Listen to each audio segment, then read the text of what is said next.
expanding our business there.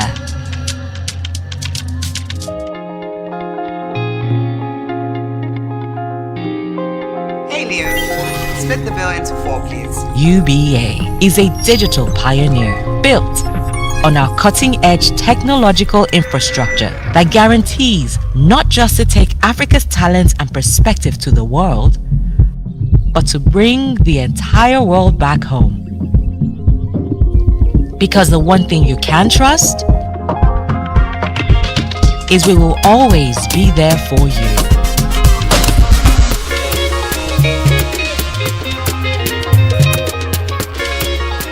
UBA, Africa's global bank.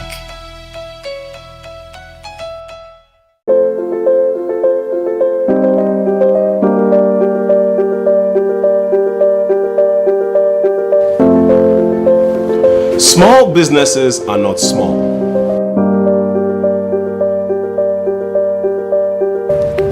They keep you pumped.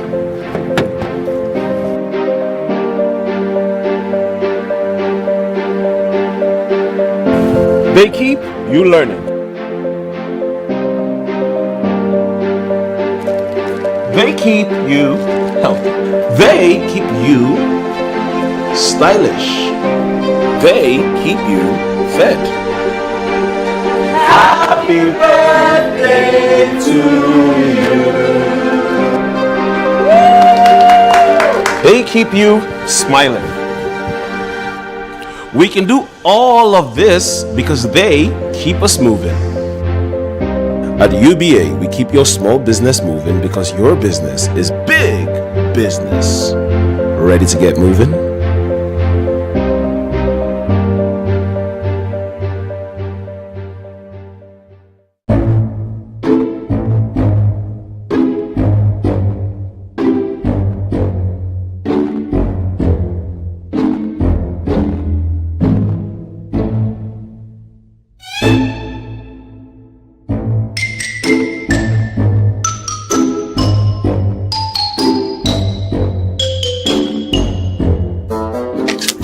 Savings or current? Savings. Put your pin. All this one way you do, just mumu yourself. Not be me if you take Dudu or Boju. I go cover my pin well. And if I'm not sure whether you don't see I'm or not, I go down star 911 then press it for my phone to block the card. So no go they break your neck, they try to do me a Boju. How much you want to yourself? 2K. Keep your card details private and ensure you report any suspected fraud activities to our fraud helpline, UBA, Africa's global bank.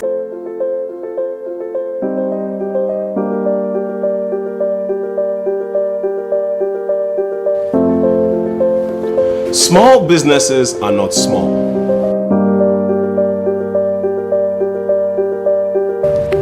They keep you pumped.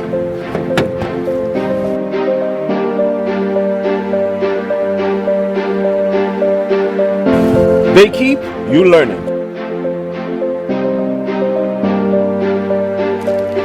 They keep you healthy. They keep you stylish. They keep you fed. Happy birthday to you.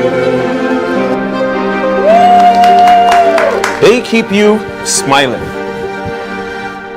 We can do all of this because they keep us moving. At UBA, we keep your small business moving because your business is big business. Ready to get moving?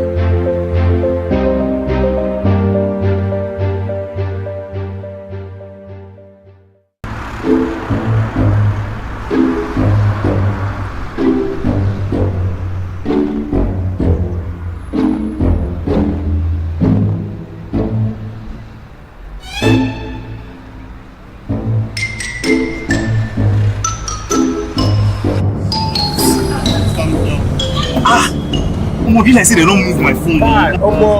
If you don't move your money like that, too, okay, your phone sync. Okay, be like say I block down my sync card. Bro, I beg, give me your phone, make I call my bank. Okay, your phone down. What thing you dey talk? Never sabi. When joy no dey for streets. Hello, is that UBA? Ensure you have your SIM card locked, and when you lose your phone or card, please report immediately to our fraud helpline or tweet at us at UBA Cares. UBA, Africa's global bank.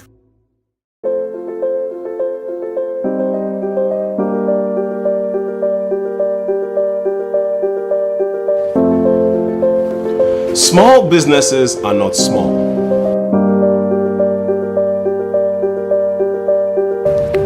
They keep you pumped.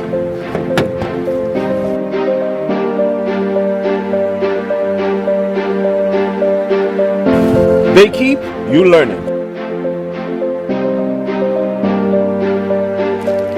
They keep you healthy. They keep you stylish. They keep you fed. Happy birthday to you. They keep you smiling.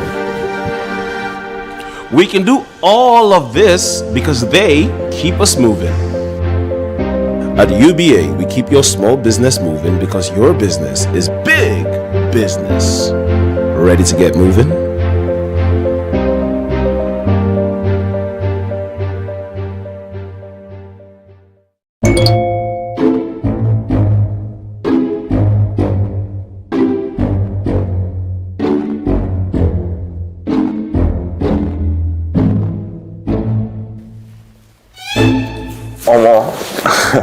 This memo don't nearly get me, Sha. I didn't even confirm the verification badge on the account. Because I know UBA would never ask me to share my bank details or my PIN for that matter. Well, who can play the game? Look out for the verified handle tag on our social media platforms before engaging, and do not share your private information with anyone. And ensure you report any suspected fraud activities to our fraud helpline, UBA, Africa's global bank.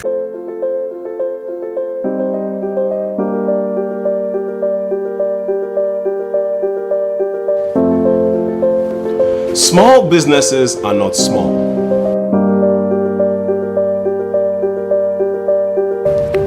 They keep you pumped.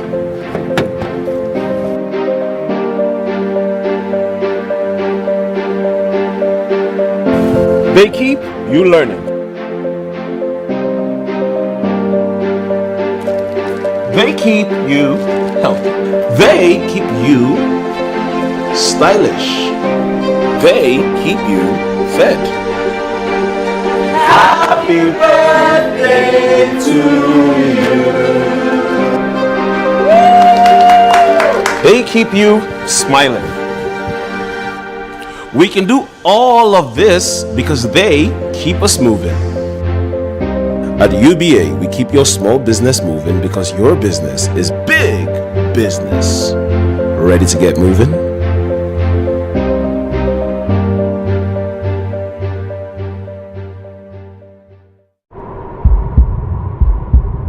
Life is about steps. You know that cycle? We all do. From the first steps to the building steps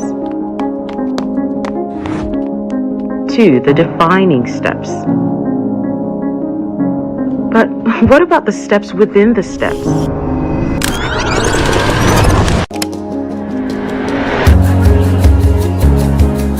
Steps that lead to purpose. The baby steps to growth.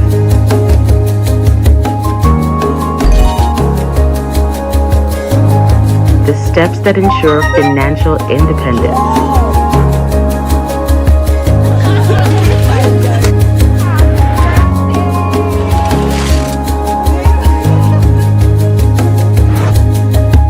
The steps that give us assurance. All the steps within the steps are possible with the UBA Kiddies, Teens, and Next Gen account.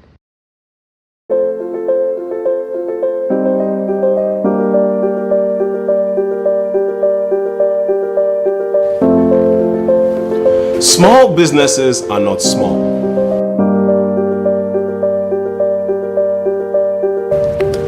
They keep you pumped.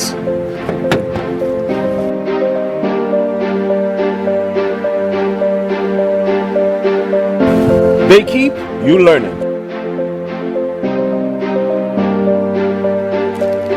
They keep you healthy. They keep you stylish.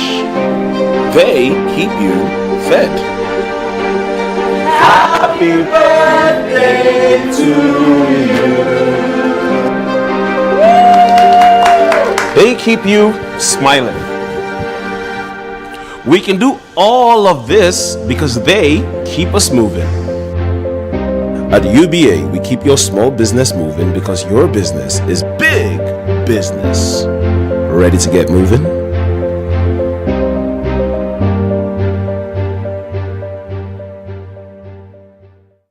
Excellence doesn't happen overnight.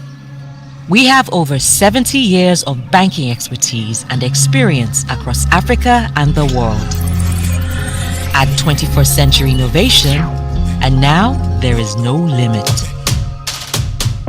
At the United Bank for Africa, we are committed to delivering the best for you. We create financial solutions that power your dreams to ensure that your needs, however small,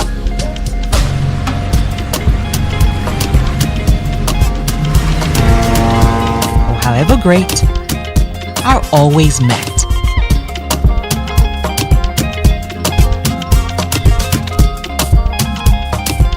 We have deep roots in Africa. Across our continent, we drive financial inclusion, trade, and entrepreneurship, helping all our clients realize their ambitions.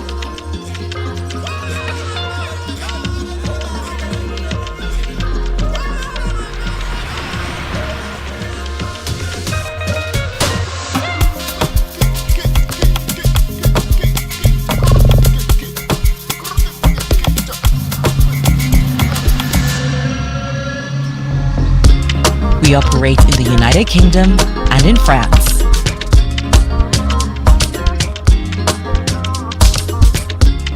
We are the only African bank with a national banking license in the USA.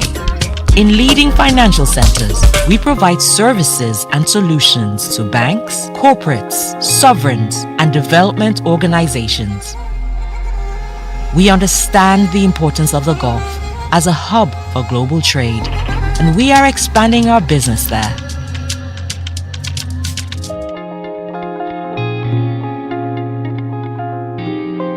Hey Leo, split the bill into 4, please. UBA is a digital pioneer built on our cutting-edge technological infrastructure that guarantees not just to take Africa's talents and perspective to the world, but to bring the entire world back home.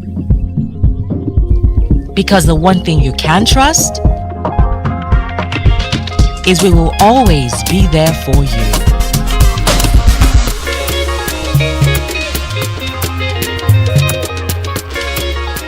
UBA, Africa's global bank.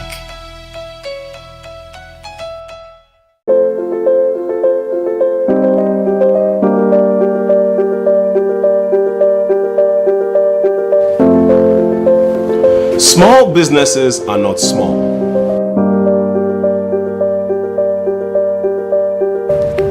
They keep you pumped.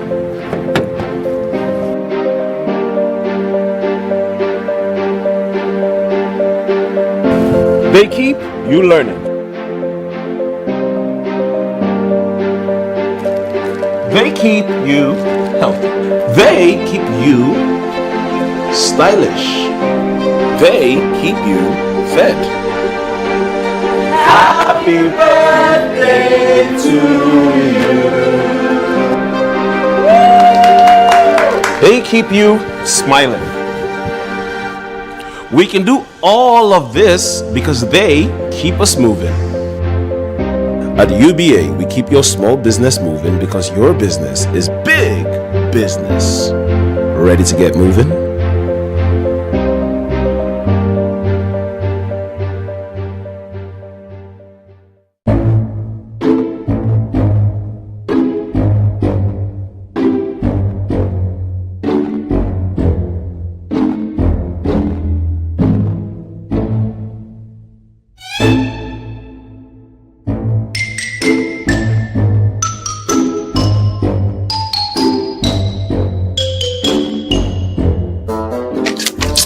Savings or current? Savings. Put your pin. All this one way you just mumu yourself. No be me if you take Dudu Ogboju. I go cover my ping well. And if I'm not sure whether I don't see am or not, I go down star 911 then press it for my phone to block the card. So no go they break your neck, they try do me Ogboju. How much you want to collect safe? 2K. Keep your card details private and ensure you report any suspected fraud activities to our fraud helpline, UBA, Africa's global bank.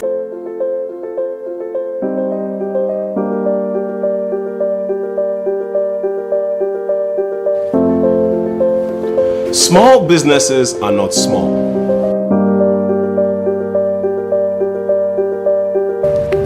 They keep you pumped.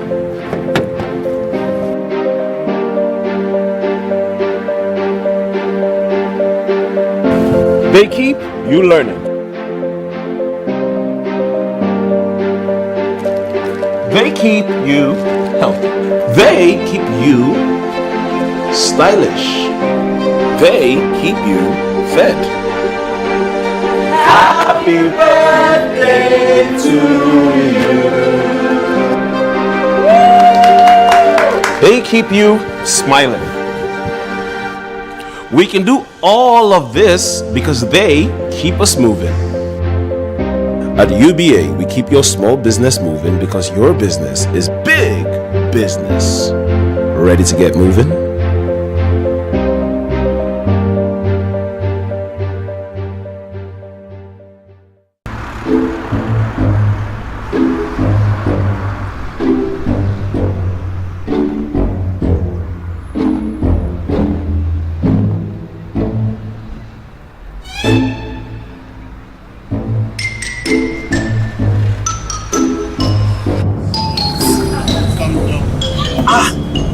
Be like say they don't move my phone. If you don't move your money like that, too. Okay, your phone saves on it. Okay, be like say I block down my SIM card. Bro, I beg, give me your phone, make I call my bank. Okay, your phone down. What you dey talk?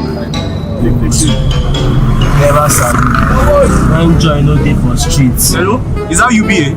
Ensure you have your SIM card locked, and when you lose your phone or card, please report immediately to our fraud helpline or tweet at us at UBA Cares. UBA, Africa's global bank.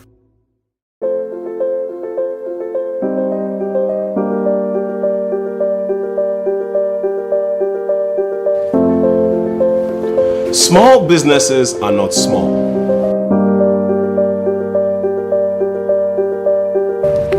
They keep you pumped.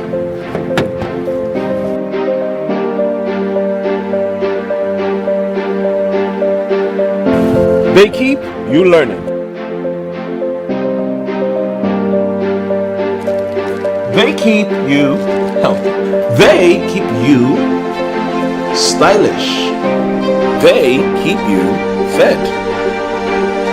Happy birthday to you.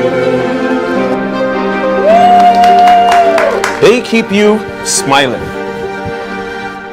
We can do all of this because they keep us moving.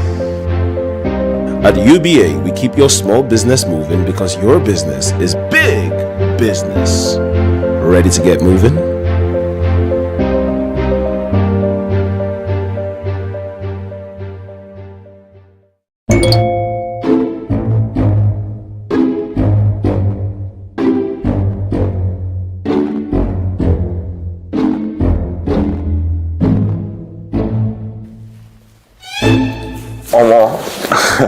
This move don't nearly get me, Sha.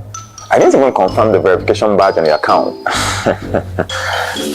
Because I know UBA would never ask me to share my bank details or my PIN for that matter.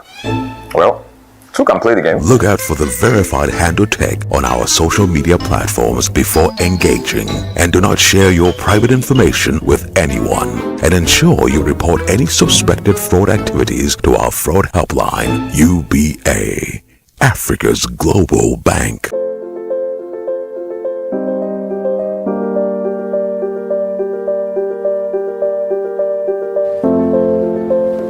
Small businesses are not small.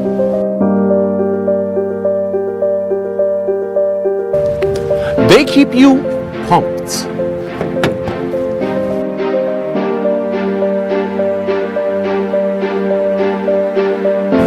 They keep you learning. They keep you healthy. They keep you stylish. They keep you fed. Happy birthday to you. They keep you smiling. We can do all of this because they keep us moving. At UBA, we keep your small business moving because your business is big business. Ready to get moving?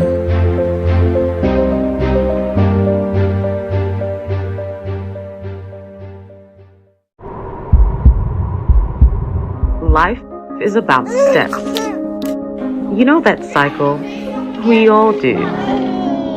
From the first steps to the building steps to the defining steps. But what about the steps within the steps?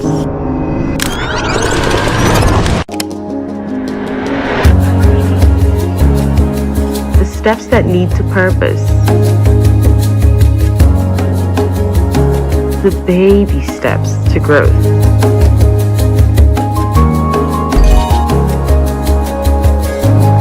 The steps that ensure financial independence.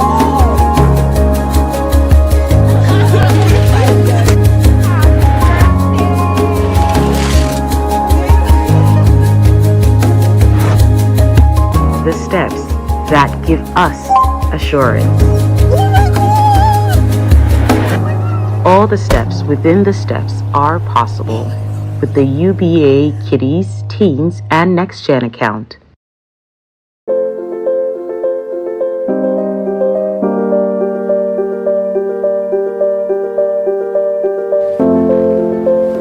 Small businesses are not small.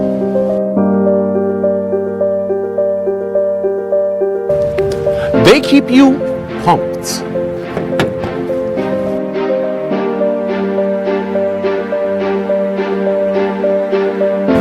They keep you learning. They keep you healthy. They keep you stylish. They keep you fed. Happy birthday to you. They keep you smiling. We can do all of this because they keep us moving. At UBA, we keep your small business moving because your business is big business. Ready to get moving?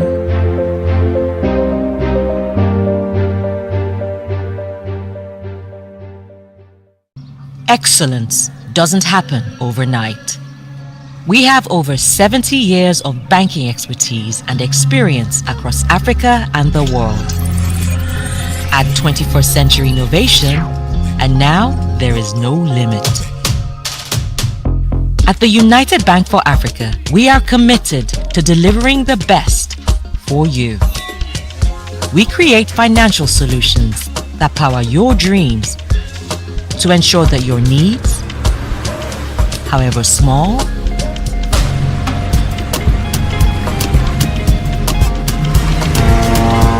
or however great, are always met.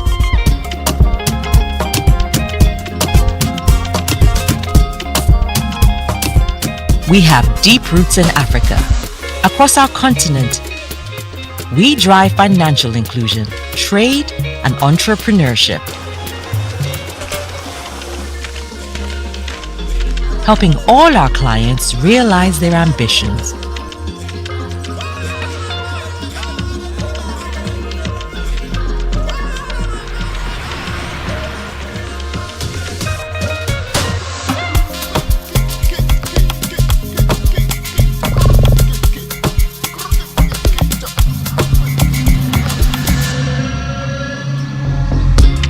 We operate in the United Kingdom and in France.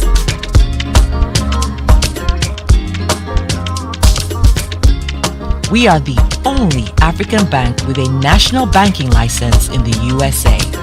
In leading financial centers, we provide services and solutions to banks, corporates, sovereigns, and development organizations. We understand the importance of the Gulf as a hub for global trade, and we are expanding our business there.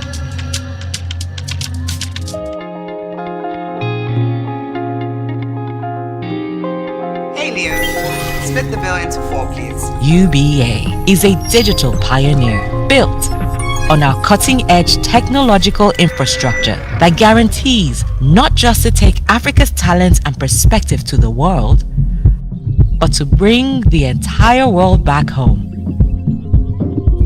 Because the one thing you can trust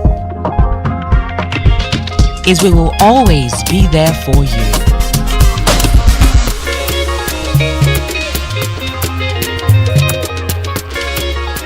UBA, Africa's global bank.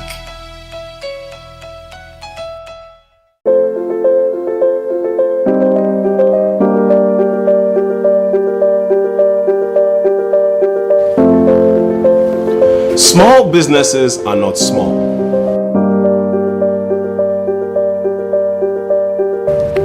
They keep you pumped.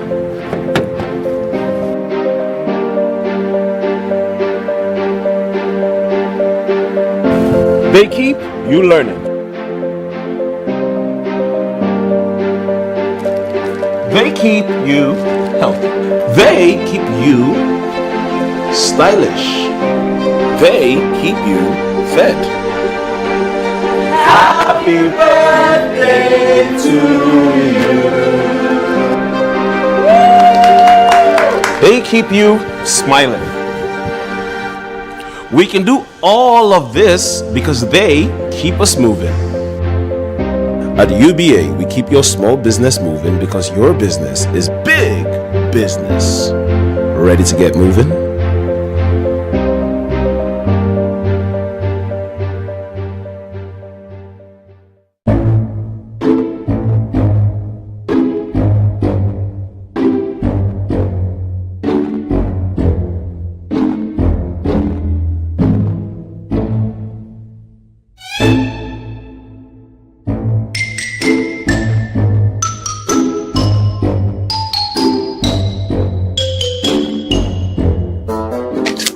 Savings or current? Savings. Put your pin. Did you just mumu yourself? Oh? No be me if you take Dudu Ogboju. I go cover my ping well. And if I'm not sure whether you don't say I'm or not, I go down star 91 as then press it for my phone to block the card. So no go they break your neck, they try do me Ogboju. How much you want to collect safe? 2K. Keep your card details private and ensure you report any suspected fraud activities to our fraud helpline, UBA, Africa's global bank.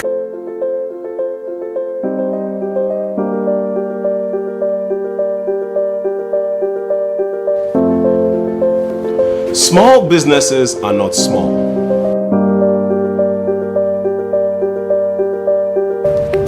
They keep you pumped.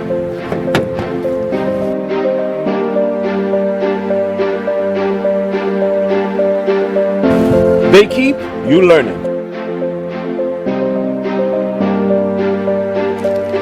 They keep you healthy. They keep you stylish. They keep you fed. Happy birthday to you. They keep you smiling. We can do all of this because they keep us moving. At UBA, we keep your small business moving because your business is big business. Ready to get moving?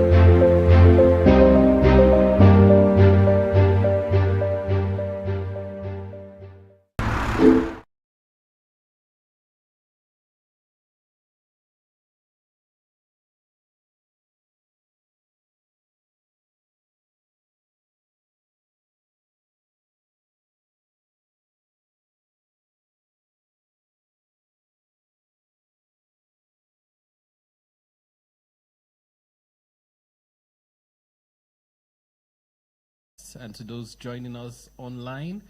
Welcome to this very beautiful event, this beautiful afternoon in the city of Lagos. This is Africa's Global Bank, UBA. So just take a few minutes, look to your left, to your right, and say hello to your neighbor.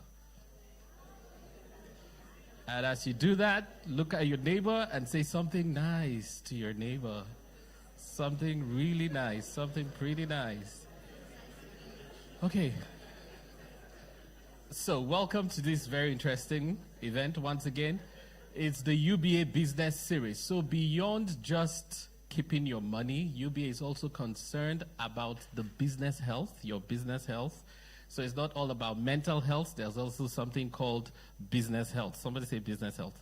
So business health. So UBA is doing these master classes to help build businesses. Today it's all about e-commerce. Somebody say e-commerce.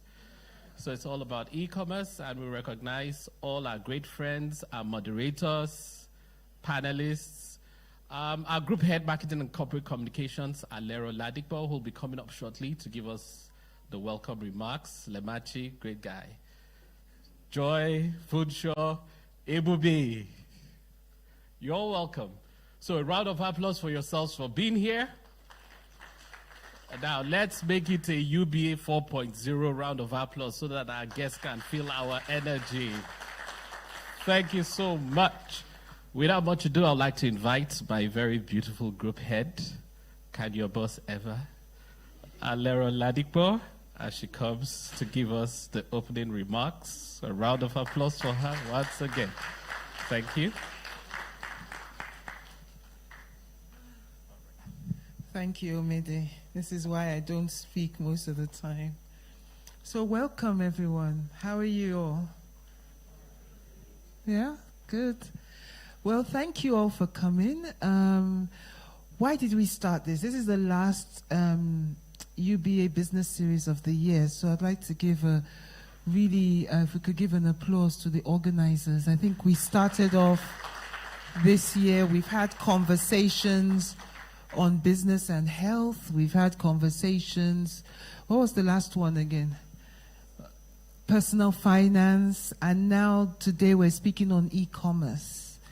And it's so interesting that we have this topic as we start the end of the year, because this is the time for giving. It's a time when we take the opportunity to buy things, services, whatever it is. And to be honest with you, a lot of us just don't have the time anymore to trot the streets or go to shops or go to any of those places. And a lot of us are doing our purchases where? Online. So this is a very, very important session. And I just also want to welcome people that are online as well. You can see how the world is evolving. We're taking businesses, physical businesses, we're putting them online. We're also taking conferences and seminars and putting them online. So I'm looking forward to a very engaging session. We've got some really great speakers. Thank you and welcome. And we're looking forward to just the questions. And we're hoping that from this, different types of businesses can take the points that we discussed today and use it to improve their business, use it to expand their business, use it to impact on different locations, you know. So again, and we're going to talk about different types of e-commerce. It's not just about having a website that you can click on and you can fill a basket and so on and so forth. And I'm sure we're also going to touch on how the social media platforms are also making e-commerce making it interesting for us to carry out e-commerce activities. So welcome everybody. I am short speech. Thank you again. Welcome to the audience online. Looking forward to an engaging session. And yes, please stay alert, stay attentive. Keep your questions till the end. And I'm sure we'll engage fully. Thank you very much. Thank you very much, Alera. Okay, I'm going to invite our moderator, a complete gentleman. His first time on stage, I believe. Somto Maha, a round of applause for him as he comes. He's going to pilot us on this journey and I believe you are in safe hands. So Somto, say hello to the people, let them know what's up, and then let's roll. Thank you. Thank you, Amede. Season's greetings, everyone. Welcome to another episode of the UBA SME Business Series. Today's topic is e-commerce, the effects of online retail. So with a show of hands, how many people here have placed an order online, either using an app or on a website? Awesome. That's a form of e-commerce. And, to get right to it, I would like to call on Susan to introduce our guests, please. Thank you. Hello, ladies and gentlemen. Welcome once again. I would like to call on our panelists. We'll begin with Prince Ekeh. Prince Ekeh is a natural-born entrepreneur with a rich history in the business world. He started his journey in his family's trading business and quickly rose to prominence. At the age of 22, shortly after graduating, he founded UDALA, a groundbreaking online and offline e-commerce company in Africa. One of Prince Ekeh's significant achievements was his role in the strategic acquisition of Conga Group on behalf of Xenox Technologies Limited in 2018, where he masterfully merged the operations of UDALA and Conga to create one of Africa's largest composite e-commerce platforms. Ladies and gentlemen, a warm welcome to Prince Ekeh.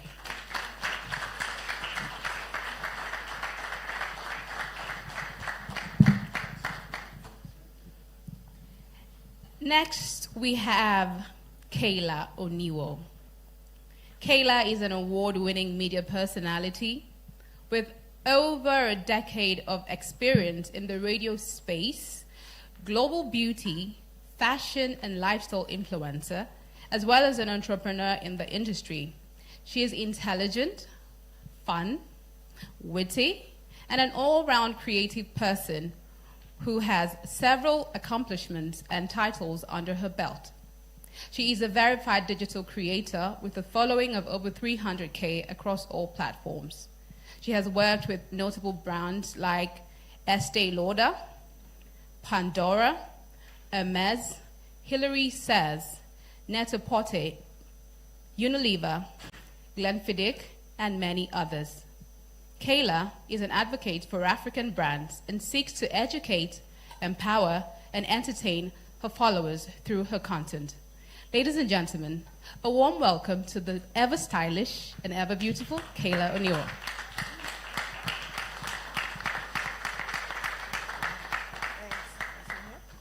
Our final panelist for today is another beautiful young lady.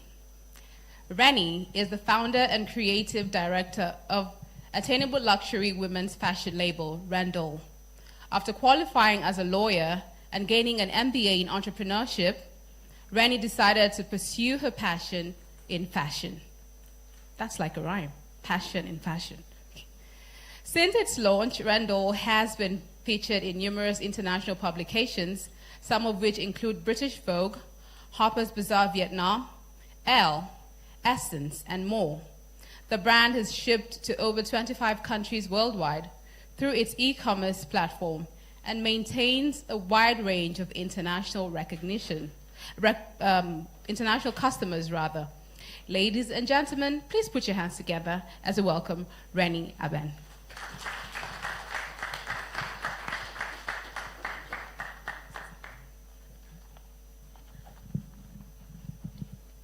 Thank you very much for the introduction, Susan. So let's jump right into it, shall we? So the first question is for you, Kaylah. Concerning the competition in the business sector, how does the rise of online retail impact the competitive landscape of traditional business? First of all, thank you. Good afternoon. Thank you for having me. Everyone looks really good.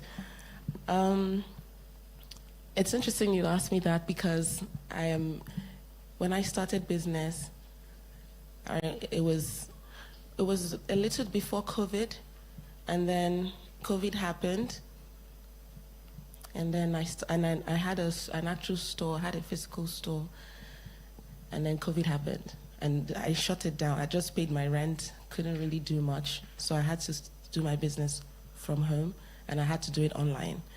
So automatically that meant that I then realized that even though the importance of brick and mortar was there, people needed to go into the stores, there was actually something happening online, and we had to take advantage of that.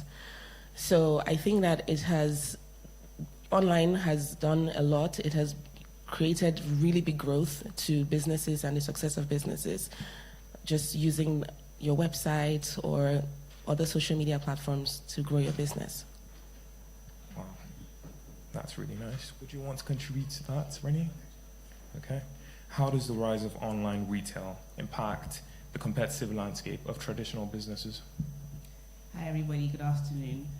So following on Kaylah's point, I would say, so personally as a person, I'm someone who, when I think about something right now, I want to do it right now. And that's one thing that I would say online retail has helped with, because if I want to buy something at 2 a.m., I don't have to wait till 9 a.m. or 10 a.m. whenever the company opens. If I want to buy something from Japan, all I have to do is go online, put in the website, and buy what I need to buy. So I would say it has created a lot of accessibility, because you can shop from anywhere in the world, ship to anywhere in the world. It also, it can be very personal, because if I walk into a store and I want to buy something, I have to look through every rack, look for my size. But if I go online, I can literally type in black dress, midi length, size 10, and whatever, and that literally brings everything I'm looking for to my face. So that makes it really easy to buy what I need to buy. I would also say that it has created a system whereby we can compare prices. So I don't have to drive to 7 different stores in Lagos to know how much a midi black dress will cost. So I can literally go on your website, put all the dresses and that look similar together, and then I can pick, okay, this is what is within my budget. So I would say it's made shopping easier and more accessible for customers. So easier and more accessible. So Prince, would you say e-commerce has come to enable or disrupt traditional businesses? I think it's here to enable. The reason for that is, if you look at a platform like Konga is an e-commerce marketplace. We have about 165,000 people selling on our platform. Now, what we're doing is we're providing an extra sales channel to these offline traditional sellers. And it's the same thing for social media. If you own a small shop, nothing stops you from opening an Instagram platform to increase your sales. So it's really just an addition, and it's really an enabler, because what we're doing is, if you have a small shop in Balogo Market and you sell on Konga is giving you access to sell your products across the whole of Nigeria, 36 states, So I think it's definitely enabling them. We also have programs where we're teaching these sellers, how do you scale your business? How do you work on marketing? How do you work on branding? So that you're not just providing value in terms of sales, you're providing value in terms of growing those businesses, because the more they grow, the more we grow. Awesome. So it's mutual, yeah. Okay, so Reni, talking on customer behavior and buying patterns, in what way does online retail influence customer purchase behavior and patterns? So I would say things are more, back on my previous point of things being more accessible. You can reach out to anybody you want, buy whatever it is that you want online. And I would say, like with my website, for example, I'm able to reach so many different customers. I'm able to get data from so many different things, in that I know what country you're buying from, where you're delivering to, and it allows you have a lot more understanding about your customers. It allows you to keep their details. Once you bought from me once, I have your email now. Any product I'm selling after today, I can send you an email, or this is what our new offering is, are you willing to buy? Because you bought from us before, I can give you 10% off etc. So it allows you really keep your customers. I would also say with online shopping, with my brand in particular, I would say it has helped us, how do I put this? So the customers that we have customers who we have a pop-up and they will come and buy from us personally, and then we have the ones that we buy online. And with the ones that we buy online, we've created a relationship with them. So they are invested in what we're doing. If if we want to do a new offering, we can ask them, okay, we've done this before. What would you guys like to see? How would you like us to personalize it to you? Would you like us to do extra lengths? Would you like us to customize it to your measurements, etc.? So it allows us to have like a better relationship with them. Nice. So with those interactions with your existing customers, would you say it improves the word of mouth communication? Oh, 100%. I think that my brand has even grown more from word of mouth and social media, because when you're starting a brand really small, you have like limited funding, so you're not doing like big traditional marketing ideas that people used to do in the past. So I saw to one person, they wear it, they post it. Someone's like, oh, where did you get that from? And they're like, it's Rendell. So I would say a lot of my growth has come from word of mouth, because people that I don't know, I see wearing my brand, and I usually like to ask people that, oh, I don't say, oh, I own the brand. I just say, oh, where's your outfit from? How did you find out about it? And I found that a lot of people have told me that, yeah, they've found out about it because someone has worn it and they've liked it, or someone has recommended the brand. Awesome. So Reni mentioned, Prince, Reni mentioned sellers having access to data. How do brands optimize the data collected and use that to optimize rather sales?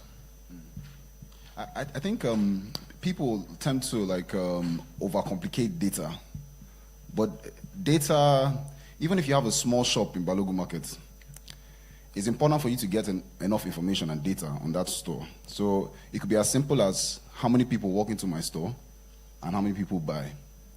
What that data gives you is it gives you your conversion rate. So 10 people walk in, 2 buy. So you have a 20% conversion rate. So you start to ask yourself, okay, what do I do to increase my conversion rate? Do I need more inventory? Do I need more variety? And you start to, on a weekly basis, monitor that. So it goes from 20% to 25% or 30%, so you're getting better.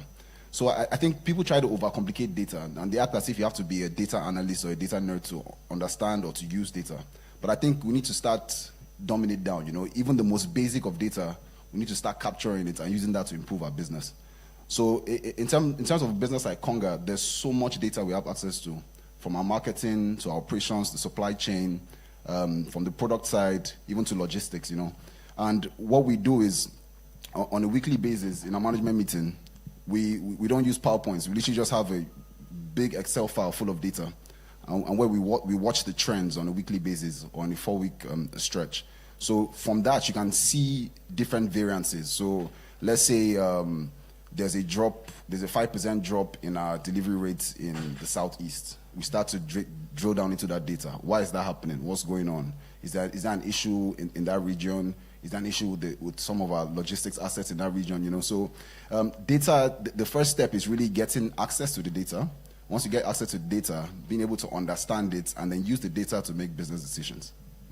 Awesome.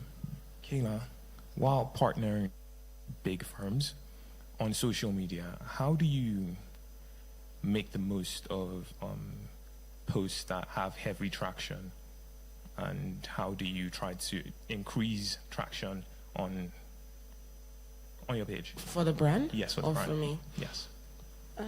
The way I work with brands, I was telling them my story before I came on here, just how I became an influencer, because I'm not from the era where I started being an influencer as a choice of, okay, I want to be an influencer. It just happened based off what I was putting out there. Before I work with brands, I try to align with them to see what it is that they're trying to achieve. Okay, so what are their goals? What do I want? And why? I first of all recognize that they wanted to work with me because they saw something. So that's a given. If someone reaches out to you to say they want to work with you, it's because they've seen something that's valuable and you can get. So when I try to find out what exactly the brand is trying to get, so let's say they say, oh, I want more exposure for my brand, or I want more sales for my brand, or I want more people to get on with what I'm doing. I then go back home and take the brief that I was given, look at it, and then see how I can translate that brief into what the client wants without losing my authenticity or without losing what exactly it is that I'm trying to do. So so how it works is just basically we have on social media, for example, we have conversions, we have data, the same data that Prince is talking about. We have data that shows how well this engagement worked in terms of like the performance, how many people engaged, if there was a link, how many people clicked on the link, how many people saw it, and how many people bought from it. And then there are some people who would even come directly to you to say, hey, I got this off your recommendation. So that's how it works really. And then at the end of so we have a period that we work for. So let's say we decide to work for like 3 months, or maybe a 3-month period, or one-off, or a 3-month period. At the end of the period, my team puts together what's happened throughout the time, and then we share it with the client, and that's how they know how well we performed or not. Awesome. Reni, would you want to talk on that as well? Hi, yes. So I will speak on it from a brand owner perspective. If I have a new collection coming up, for example, and we're thinking, okay, how do we want to market this? So my first step would usually be to decide, are we doing like a range of marketing? So are we doing social media? Are we doing email marketing? And if I pick those two, I decide that, okay, with social media, we're now in the age of influencers, and they are helping a lot of brands to grow. So I'm thinking, how do I find, or which influencers do I want to work with? And one thing I've realized is a lot of mistakes that people make is you own a fashion brand, you want to push your collection, and you're working with an influencer who is known for makeup, or you're working with someone who is known for selling cars. And what you find is that the people who follow them are following them because they are influenced by this person who sells cars, not by what the person is wearing. But I think it's very important to find the influencers that are in your field, and then after that, finding the ones whose goals align with yours. Because if you're a luxury brand, for example, your way of marketing is not going to be how a fast fashion brand pushes their item. So you wouldn't go to somebody who works more with fast fashion brands, because it's a different type of marketing. You need to pick the exact type of person that works for your brand. And then another thing I look at their engagement. So I can work with somebody who has 1,000 followers, or I can work with someone who has 500,000 followers. The amount of followers never really determines what the sales are going to be. So I really look at interaction. I go to their comments. I look at what people say. Oh, I like your outfit. Where did you get it from? etc. Well, I'm going to buy that because it looks so good on you. So that's something that's really important for me. And I would also say, with influencers, it's very easy for people to think, okay, this person has so many followers. Once I give them my dress, my business has made it. I'm going to sell out, and that's it for me. But I would say you don't always have to measure your performance or success with how many sales you get. It could be followers. And it could be that whatever you release in this collection, they don't like at the moment, but they followed you because they see what the long vision is, and your next collection that comes out, they might buy something else. It might be saves.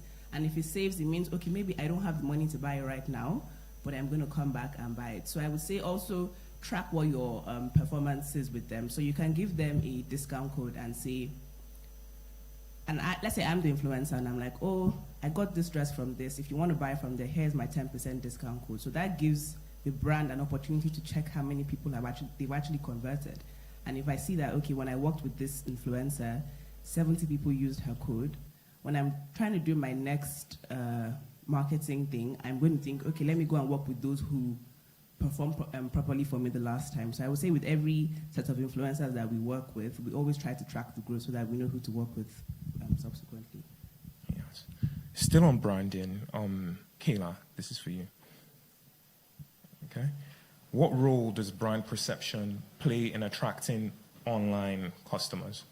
And what strategic branding initiatives can be taken to improve brand perception? I think it would be, for me, I always try to look at things two ways. One, as a business owner, and also as a consumer. I think brand storytelling, just how you perceive a brand. We're living in a very fast time. Like, everything is just moving so fast right now. And I was saying before that there's a lot of information out there. Sometimes I feel overstimulated with everything. So I just think brand storytelling, like when I see a brand, what do I feel the moment I see them? I buy things. I'm a shopper. So I say, okay, I'm looking online and I see there are so many people selling the same things. Why am I going to buy this? Oh, it's because they offer this, this, and that. Also, apart from that, just also the experience. So if I go online and say I want to shop on her site, and I'm already struggling from like the first click again, not having the patience, as we all don't have the patience, like the experience, again, not just being able to shop successfully, it's not great. How does the brand speak to me? How is their customer service? All of those things are just the things that just make you want to connect with a brand and just see a brand and be like, this brand. That's why you see people, they'll be like, I'm very loyal to this brand. No matter what they do, I'll always go back. They don't even want to experience something new, because from the beginning, from the moment they engage the brand till the end, which is by the time they buy and their purchase is fulfilled, they are happy. Or even if there's a conflict or if there's something that happened, how was it resolved? How did the brand handle it? Who are the people that the brands are associating with? It's so important. People don't know that. And Reni said that because there are some people you see, I hear people say like, oh, just because this brand attached with this person, I am not going to engage that brand anymore. And I know it's not a fair thing to do, because you're not supposed to judge people, but the truth of the matter is it's business. And business, at the end of the day, business is business. So when brands are working with people, they need to think about how they are positioning them. People don't understand that consumers, they're so smart. They can see through everything. As an influencer, I don't know if you're trying to buy something or you're seeing someone promote something, you're just like, who is this person? And we know that this person will never use this thing. You know what I'm saying? So that's why I said storytelling first for me, and just how that brand positions themselves. I see brands constantly working on being a better version of themselves. Even the biggest brands that you see out there, like brands that we've come to love and we're comfortable with. Like even UBA just doing this. You could be taking people's money and everyone puts their money in your bank and go away. But if someone sees this and they're like, wow, this bank is thinking about us, they're saying, come and learn how to start your own business and learn from people who are already doing it. So that's how I believe that brands have, that's just how they position themselves, storytelling, how they evolve, and how they take care of their customers and how they keep themselves relevant in the market. Prince, would you want to give your thoughts on that as well? Sorry, please repeat the question. To sustain. Yes. Okay. Yeah. So I think branding is very critical. I'll give you a story. So in 2018, we acquired Konga. Now, at the point we acquired Konga, we already had an existing brand, Udala. And at that time, Udala was getting some buzz. But we had to take a decision. We're acquiring a bigger company. At that time, Konga was, in terms of customer base, Konga was a bigger brand than Udala at that time. So we had to take a decision. Do we acquire Konga and keep the Udala name? Or do we come up with a completely different name, or do we keep the Konga name? And we chose to keep the Konga name. And that's because of the amount of investment Konga had done in creating a brand. And almost to the point where it was almost a household name in every major city in Nigeria. So it didn't make sense for us to lose all that brand value. So that's why we decided to keep the Konga name. But I think in sustaining the brand, it's really around, number one, you're living up to your promise. Because as much as a customer will come on board, it's very easy to lose that same customer if the customer doesn't get what they were promised. So it's really, number one, sustaining your promise. Number two, adding value beyond what the customer came for. I'll give you an example. There are so many e-commerce players that come into the market to do exactly what we're doing, whether it's a marketplace or selling multiple categories of products, and a lot of them have died. And the reason for that is, aside just being a platform where people come and shop, is there any other additional value you can give to your customers? So for Konga, that's why we launched Konga Pay, we launched Konga Travels, Konga Health, and so on and so forth, because we're providing more options for our customers to lock them within our ecosystem. And I think once a customer finds that almost everything they have to do, they can do it through your platform, then that creates immense value. Thank you, Prince. Would you want to share anything? Because, no, okay. Yeah, so Prince, also, I would like to ask, how does engaging in e-commerce enable brands to explore global markets?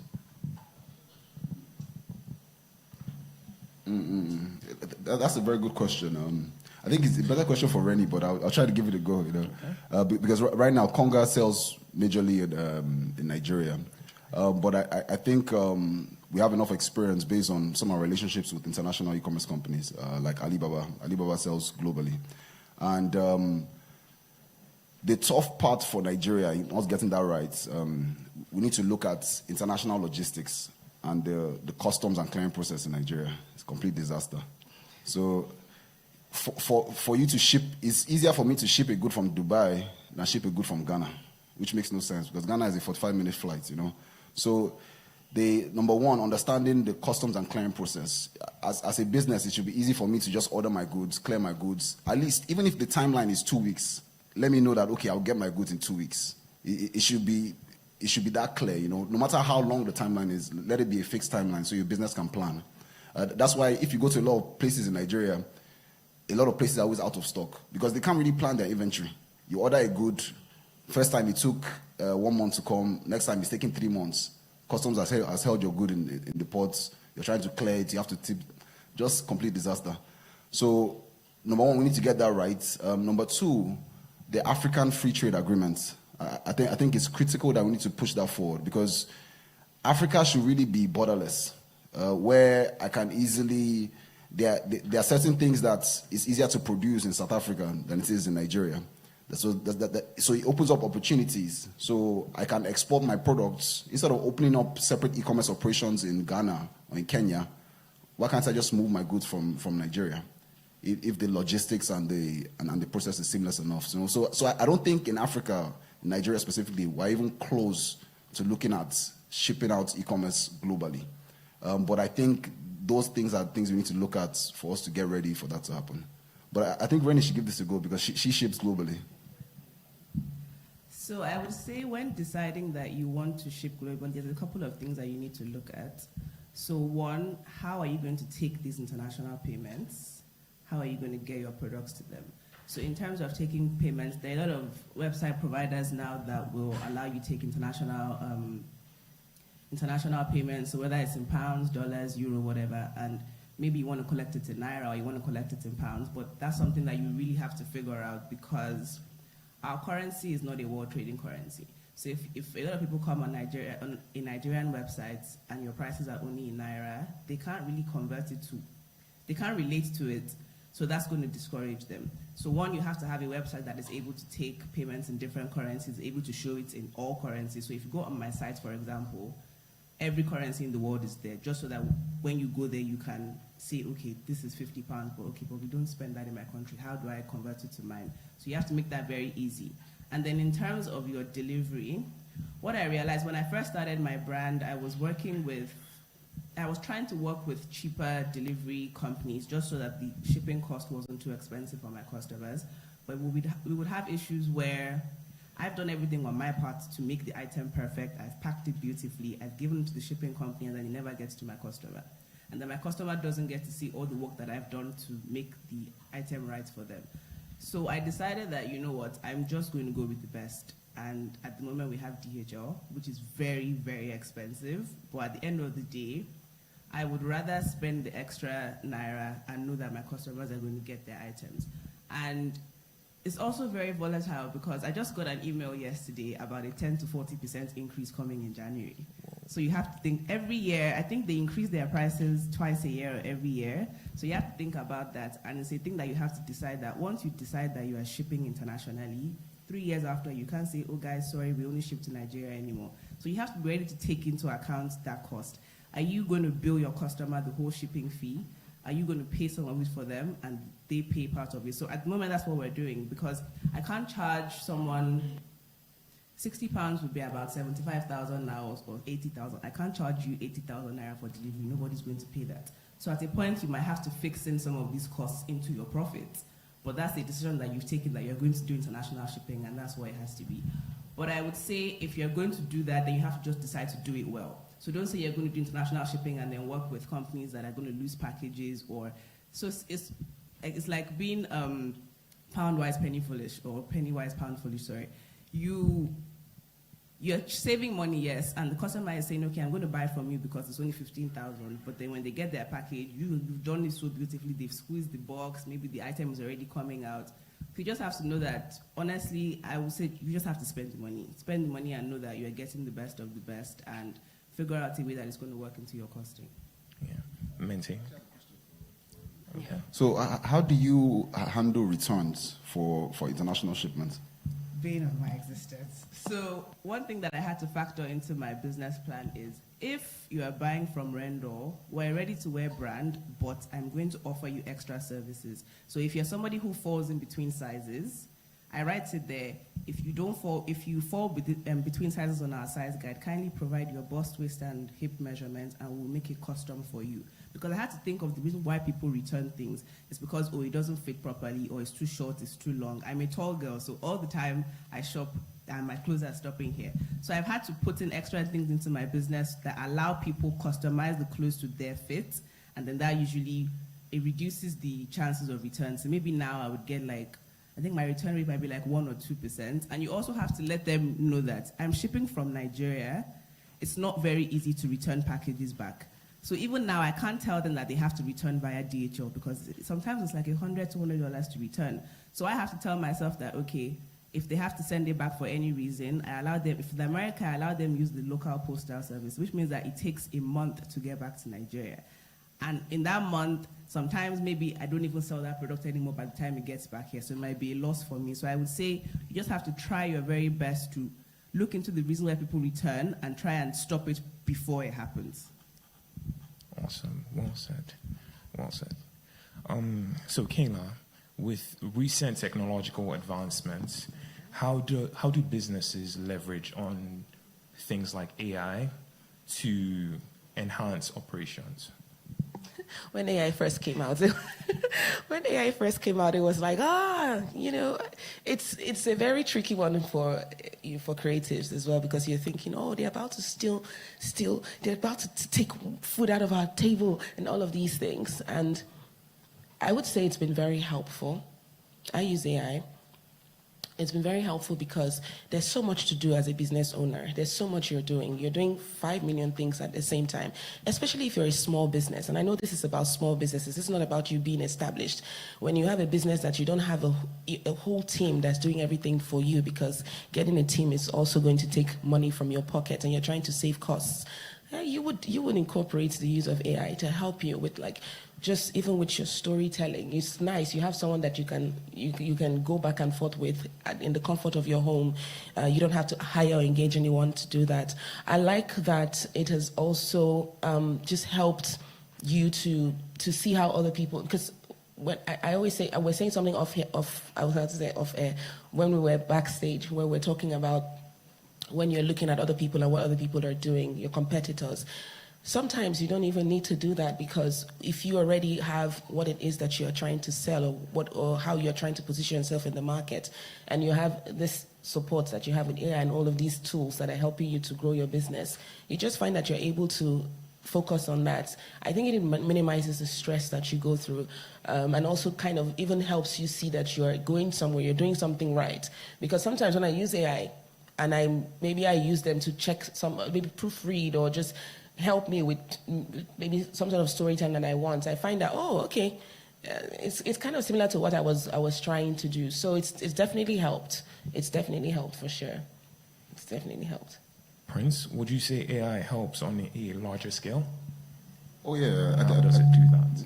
Sorry about that. Yeah, so I think it definitely helps, and in e-commerce we've been using AI for a while. When it comes to things like product recommendations, or what you recommend to customers based on their shopping history, what you feel somebody might buy 1 year after.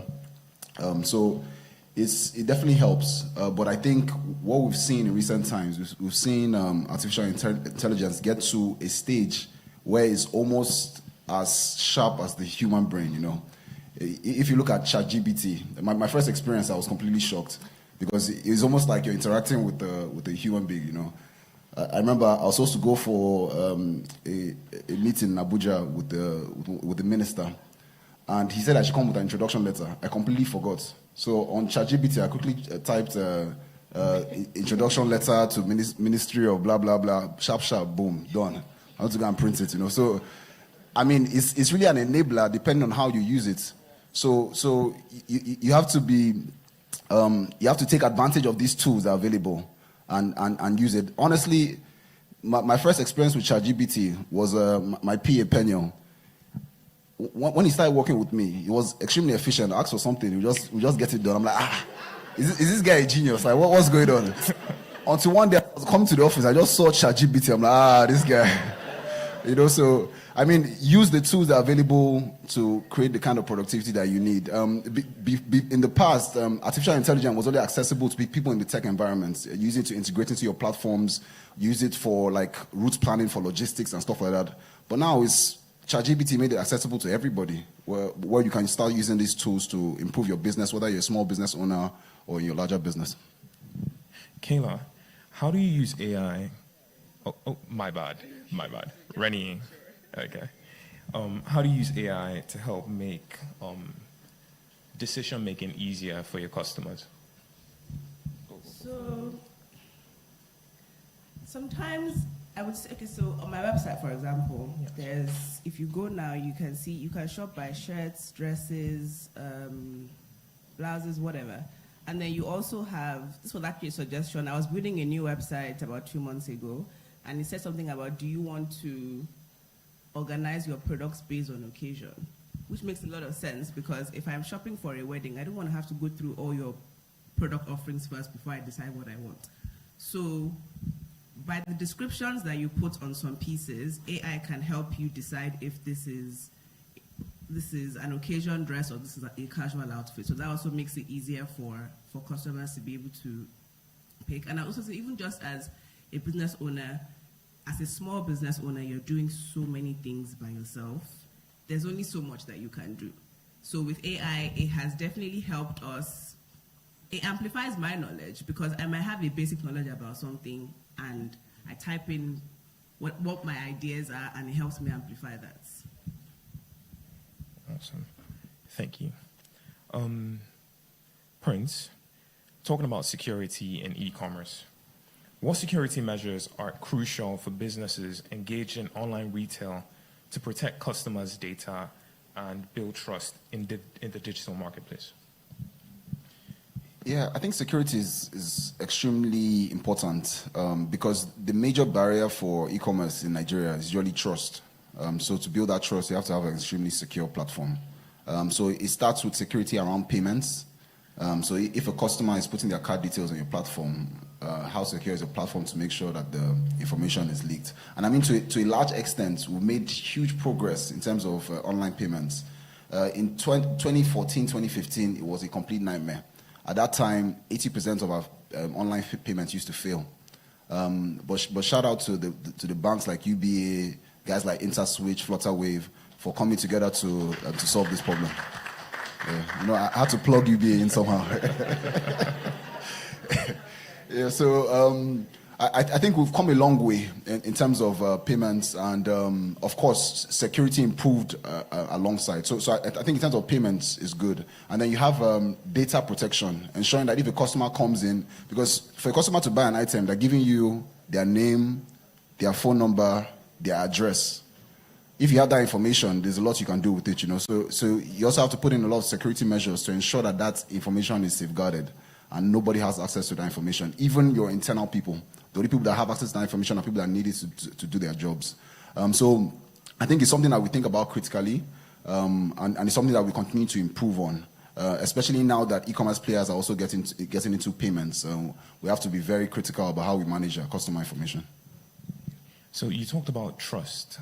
Kaylah, how can you as a brand and give your customers the security that they're looking for? Because on social media, we see different types of sellers, and people are very skeptical.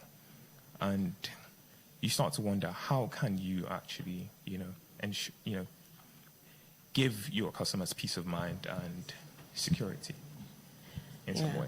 I think he said it, and when you asked me that question, I remember when people would say that when you see on social media, if you're shopping online and you see someone say no refunds, no, they'll say don't buy from those sort of platforms because it means that they are probably scammers. When someone tells you that there are no refund, no calling, no this, and then all these things, you're just like, if there's an issue, it means I can't have a conversation with you. I think that I'll still go back to storytelling. When you are talking to your customers, when you are selling your products, you're telling them. I remember when I had my hair extension business, I used to say, I used to say to my in every post that I put out there, I would say, when you buy my hair, I've forgotten what it was now. Being a business owner is not easy. So many things. I would basically say in what the message I'm trying to convey is that you buy my hair, you get peace of mind. You have 21 days. If you're not happy, send it back. And I said it so confidently because I knew that no one was going to return it. But just in case that ever happened, I was willing to take it back. And for me, anyone who was making a decision, just like Reni has said before, when you have 4 or 5 decisions to make, or you have 5 options to make, maybe the next hair seller that you've gone to never told you that, and like this one has already said that if I buy the hair in 21 days, if anything happens, I'll send it back. I would rather go and buy this hair. So it's just sort of that messaging, just having your customer know that they're safe, and whatever they are buying from you, they feel very confident, they trust that you are offering them exactly what you say that you are selling. So I think that is the most way that you can earn the trust of the customer. And I think also like another way is to share other customers' experiences.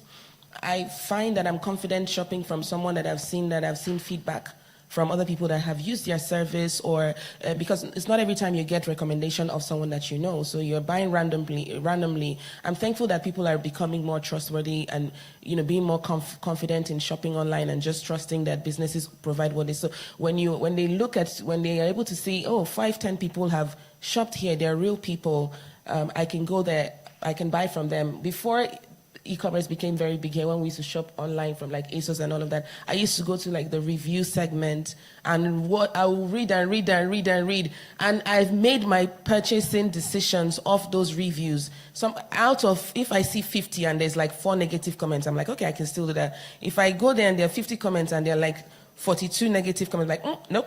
Next, so just those sort of things. So giving reviews on your site is really good. Customer feedback, and just also in your messaging, just letting them know that once they shop with you, they're safe and they get value for what they've paid for. So engagements. Yeah. Awesome. I would like to remind the listeners, please put down your questions because there'll be a Q&A session after. Okay. And one last question for everyone. How does one start e-commerce? Because I'm aware that you all started at different points in time. For you started after you graduated, you after your law school and MBA, and you recently. So at what point in time, or rather, how does one start? How? Okay, so I'll speak from personal experience.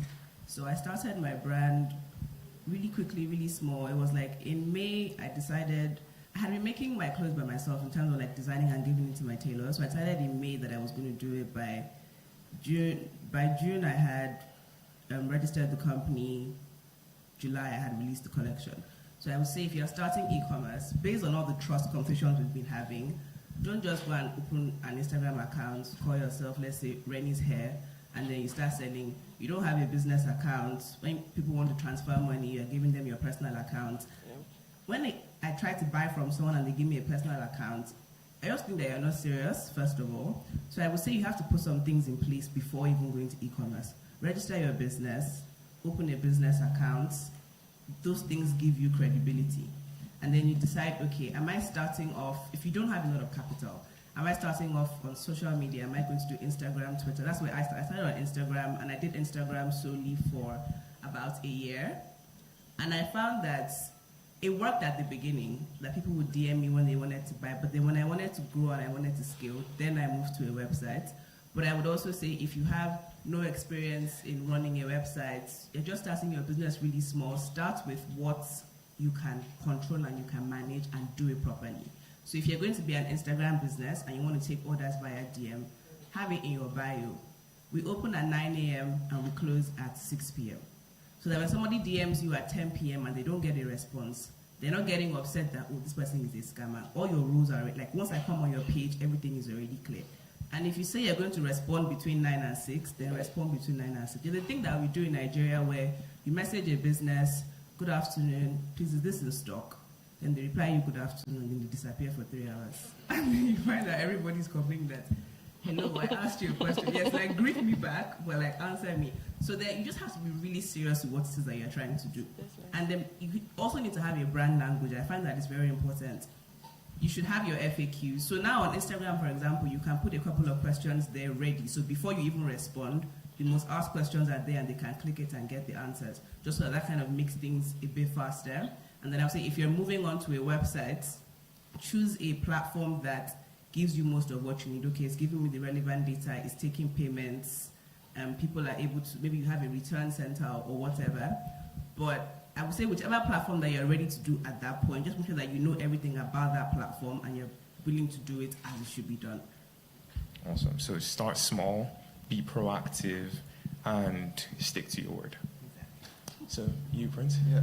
Honestly, I think she said it all. But the only thing I'll add is understand what you want to sell. Pick your product. You know, you could be selling fashion, but what makes you different from the other person selling fashion? Do you have better product, better quality? What's your differentiating factor? Because right now, if you go to social media, you see a lot of people selling exactly the same things.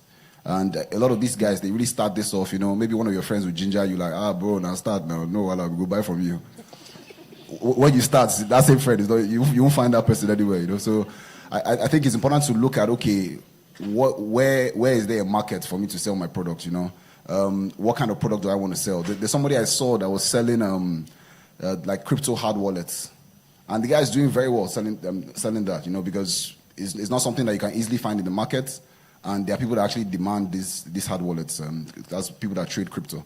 So, I mean, just decide what you want to do, focus on that, and try to scale that. You also get a lot of people that come and start selling everything. Today you're selling shoe, tomorrow you're selling wig, then after you're selling table, then you're selling chair. So, you have to have some level of focus, because once someone goes on your social media platform and they see that, then they just get like, okay, this person doesn't know what they're doing, you know. It's like you go to a restaurant that's selling Chinese and selling Indian, you get very confused, you know. So I think understand what you want to do and chase it. Now, there's no problem in trying to build a multi-category platform, but that requires a lot of investments and a lot of strength. And the second thing I would say is also look at the partners that you're working with.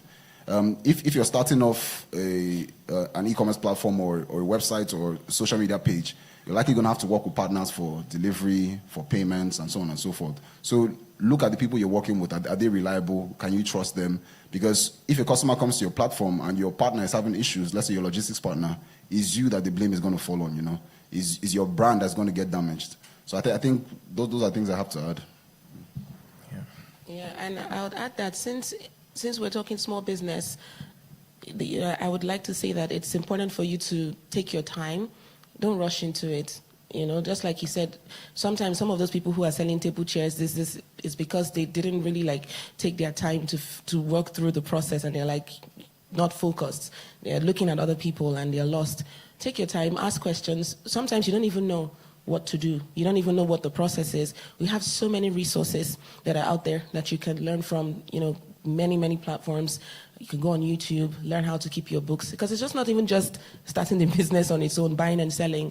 It's also documenting. Reni talked about registering your business, sort out your taxes, everything, put everything together, because there is opportunity in business, and people don't understand that you can get loans, you can get support from banks, from government, from people. People don't know, but you can if you get all your things together. You wouldn't get it by just scattering your business all over the place, not putting your things together. So ask questions, find out how to, to start, get your books together, document everything that you're doing. Ask questions, write it. I sold one today. Tomorrow, as minute and as tiny as it is very important. Document everything, your process. And I'll still go back to, maybe as a creative and as someone who's been media, storytelling, the importance of it. Sometimes you engage with some businesses, some small businesses, just because of their journey. You see them, you grow with them. You see them starting by sticking their bottles with their hand to finally getting a machine that can help them stick the stickers on the bottle. So all of those things are so important. Don't take the beginning part, the start point as a weakness, or as like, I wish I could be, I can't wait to get to this point that other people are. She talked about how she started from making her own clothes to eventually now making for having international audience, shipping all around the world. Just figure out what it is that you want to do and own that space. Take it like a boss. Say I'm the best at it and do it and kill it. I just have to say that because that's the only way you succeed, because there are so many businesses. And don't be afraid that, oh my goodness, there are 1,001 people doing the same thing I'm doing. What makes you stand out from the 1,001 people that are doing the same thing? It's your storytelling, it's your drive, it's your determination, it's how you've put yourself together, it's how you've documented your process, it's how you've looked at other people, it's how you've talked about other people who have inspired you to do the things that you're doing. And so you just see how you are. You even share your failures. I have connected with brands or businesses that have shown me when they failed. Like, I messed up this order. There was a lady who did one post recently about a cake that she didn't sleep for 3 days baking the cake, and then she was sending it out, and she sent it out in an Uber, and the cake got to the client. I don't know what happened. It got damaged. She posted it.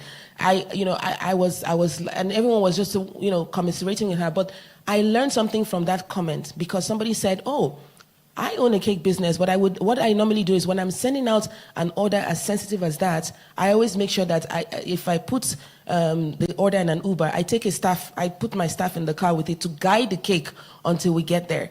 For me, it was also a learning process, because I also sell things that are pretty fragile. You know what I'm saying? So like those sort of things, if that woman didn't share that, one, she wouldn't also get to know this is what I would have done better next time. And also, I wouldn't have also gotten to know, and just things like that. So authenticity also pays as a business, you understand? It's all unique to you. It's just about how you are telling your own story. Forget about any other person, but you must do the basic things, which is registering your companies, filing your taxes, doing the basic things, getting a website. You can start with a very simple website. It doesn't have to be anything fancy. Some people say they want this. Start with a very simple website, and then you can, as your business begins to grow, you can then start growing with it and elevating to where you eventually want to get to. So I just thought I would add that. Yes, please. So a mistake that I made starting off is I used to think that my business money was my money. Ooh. So when I release a collection and it does so well, I'm a shopper and I like to enjoy my life. So I'm going to spend all my money, and then it's time to make the next collection, and I'm like, okay, so where's the money for this going to come from? So I had to decide that if you want to build a business that is going to outlive you, you need to invest back into the business. So every time you release a product or whatever, okay, this percentage is going towards this is going towards this. And I would say pay yourself a salary, no matter how small. Yep. Pay yourself and live within that salary, because your business money is not your money. Period. It's very easy to do so well, and everybody else thinks you're doing so well, but you're so bad with your finances that your business doesn't last 3, 4, 5 years, and then next thing, you're literally bankrupt because you can't sustain. Exactly. And I would also say have like a rainy day fund. Because if you're building a business in Nigeria, every day, I was telling someone that every day is a rainy day. Entrepreneurship is literally waking up every day and solving an unknown problem. Because every day I wake up and there's something else that I did not plan for. So I would also say have a rainy day fund in whatever it is you're doing. And don't think that whatever it is, always look at the long run. So don't you're not going to be a billionaire in 5 years. And even if you are, a lot still needs to go back into the business. So I would say just make decisions that are going to make you last for a long time, as opposed to just everything in the now. Yeah. So I believe it's essential to take things slow, do your due diligence, carve out a niche for yourself, and focus on where you're headed, and not on the noise, and following trends just to keep yourself there. So this has been very informative, and I really do appreciate all your inputs. I would like to call on Omede to lead the Q&A session. You can clap, we would like to hear the applause. All right, thank you. It's been quite an informative session, and I believe we have our questions. So if you have your questions, just with a raise of hand. And for those online, type in your questions in the chat section. Somebody will read it out right here. So if you have a question, we'll bring the mic to you. That's one hand over there. Who else do we have? Number 2. So I'll start with her first. Thank you.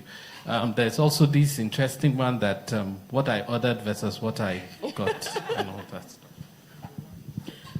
Hi, good afternoon.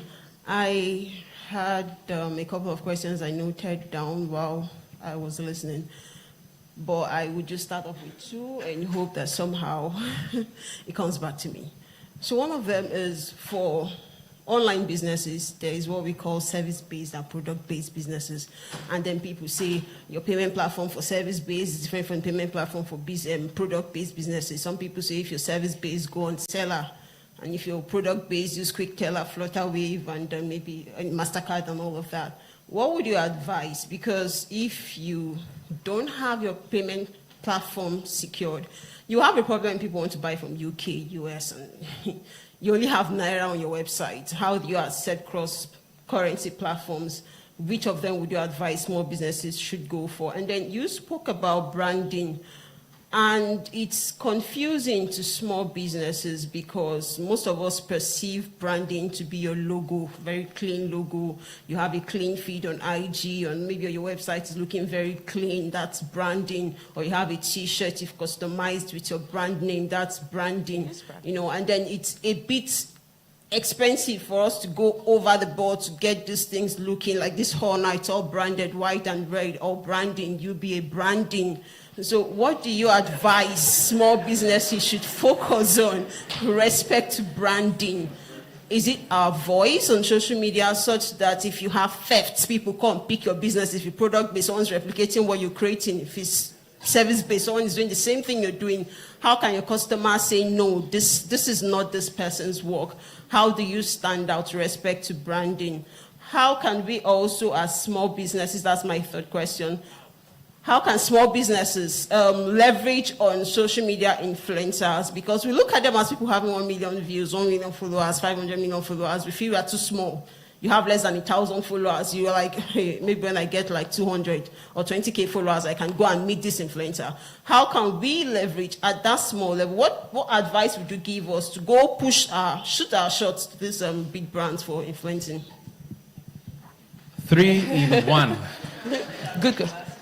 Okay, Yes. second person. Was Okay. there never raising a hand? Okay. Which one are you going to take? I think you should take Let's you should answer so answer that we don't first. forget Yes. the questions. Okay, because there are 3 questions, right? I'll take the last Okay. one where you asked about reaching out to influencers. So when I started my brand, I didn't have a marketing budget. So the only way I was going to get my products out there was working with influencers. I think people are very afraid of the answer no. But as far as I'm concerned, I asked you a question, you said no, I keep it moving. So don't be afraid of it no. If you go through my emails, I have sent out over 500 emails to different influencers. So at the end of the day, influencing is work.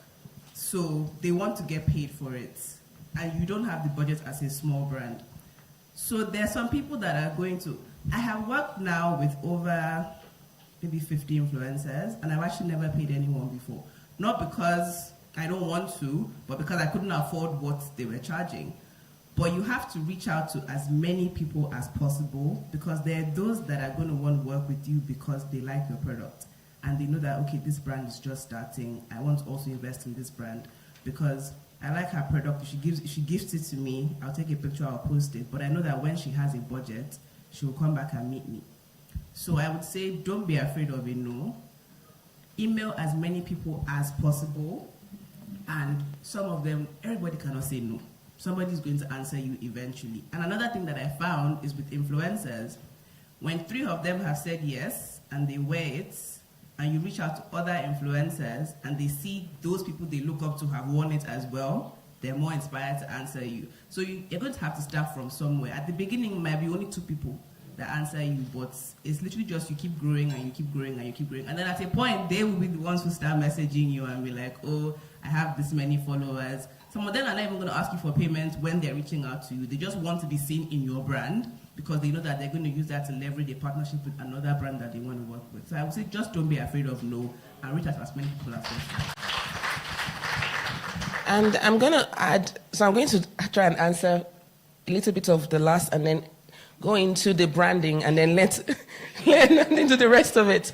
And the reason I said that is because she's talking from the standpoint of a business owner. I'm going to talk as an influencer, as somebody who brands have reached out as well. So it's how you're reaching out as well, especially when you don't have money to pay. I have worked and I have influenced for brands that didn't pay me.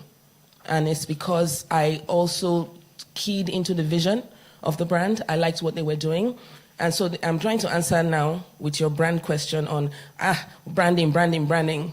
If you don't position yourself as a small business, no matter how little, and it's not about money. Branding is not really about, everywhere is red and white. It's really about, it's not just the colors or it's the consistency. Okay, I have seen really small businesses. It needs to appeal, because again, you are trying to sell something to a customer. It needs to appeal to the person that you're selling to.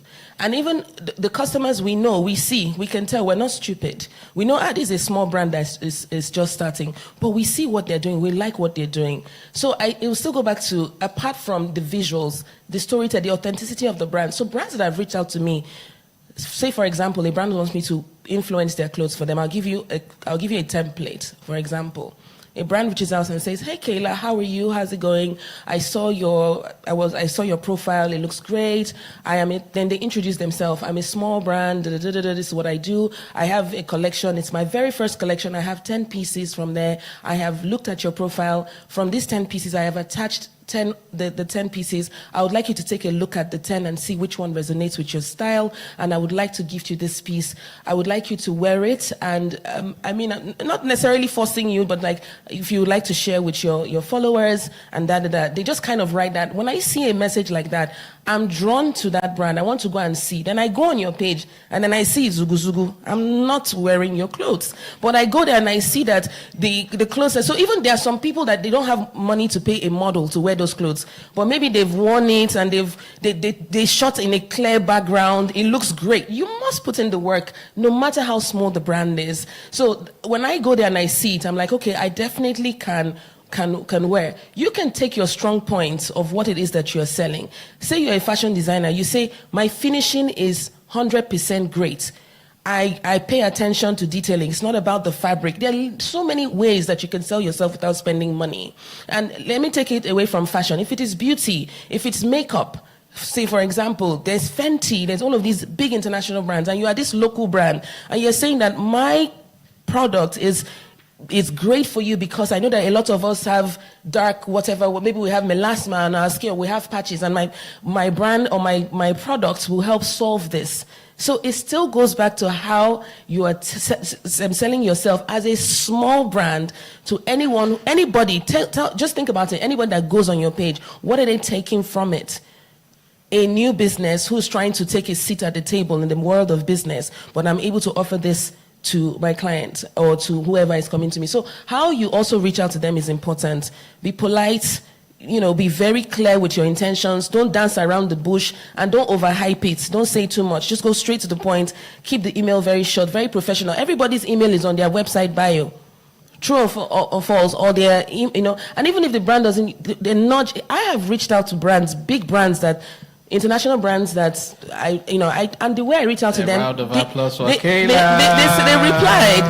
They replied, and they said no. By the way, so Reni said she said no. No is also good. They said no to me too. So that's my own. That's just what I would just tell you. Kaylah is killing me. Thank you. CEO Koga, you want to take that third question? Okay, I think it was the first one about payments. Yeah? Yes. Okay. So, for my knowledge, there shouldn't be any difference in the payment platforms you use for service and products, because all the payment platform is really doing is just accepting the payments and settling the company that they're taking the payment from. But I'll still need your help, Reni, because you asked a question that what platform do you use if you're accepting international payments for dollars and stuff like that. So I think she will have a good perspective on that. So I personally use Wix, but so you build your website there and they have a payment system as well. There's also Shopify, which a lot of my friends use, and I will actually say is better. So I would say if you do want to start a business that you want to take international payments, do Shopify, because you do multiple payments. You can decide what you want your main payments currency to be. if you decide you want it to be, let's say, pounds, for example, or naira or whatever, you can open a domiciliary account where the foreign payments go in there, and a naira account where the naira payments go in there. But that's not your customer's business. That's just a thing that you have decided with the website and payment platform. So there's GoDaddy, there's Shopify, there's Wix, but I would rank them and say I would put Shopify as my first, and then I would go to Wix.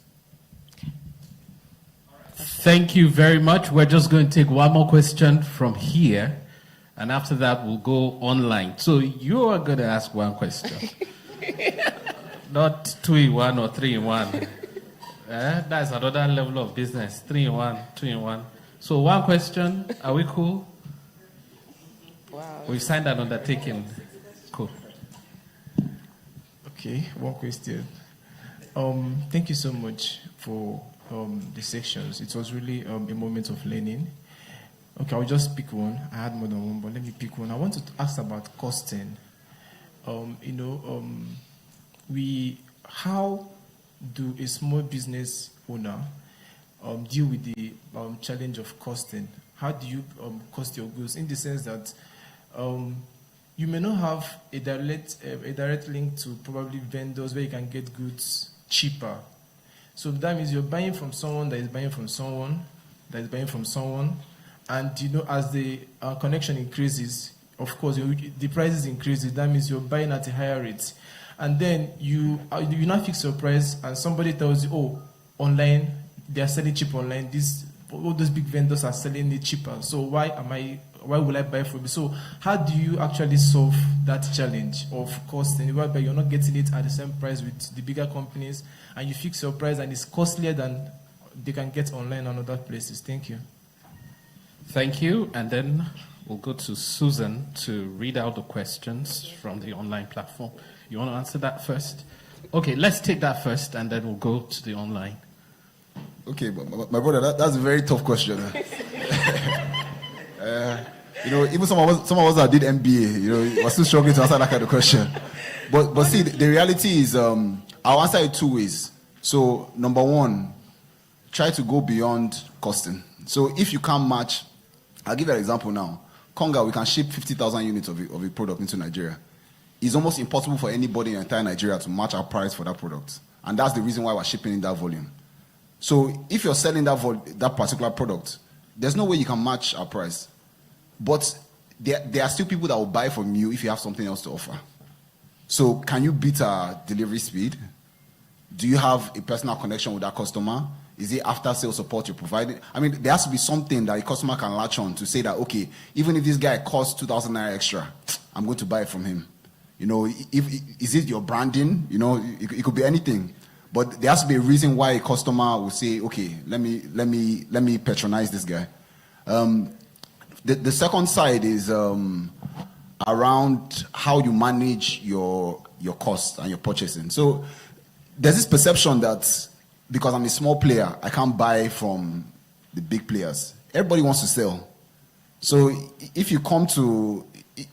let's say you're selling on social media and you find a product that Conga sells really cheap, you can come to Conga. We'll probably give you a discount if you're going to buy from us in volume, So it's also trying to break that barrier that, okay, I must buy from this guy that buys from this guy. That you can go directly to the guy. Worst case, like Reni said, they'll say no. When they say no, you move on, But also try to break that down. My third point is Nigeria, we have a very peculiar economic environment. Now, earlier this year, dollar was sitting at around 700.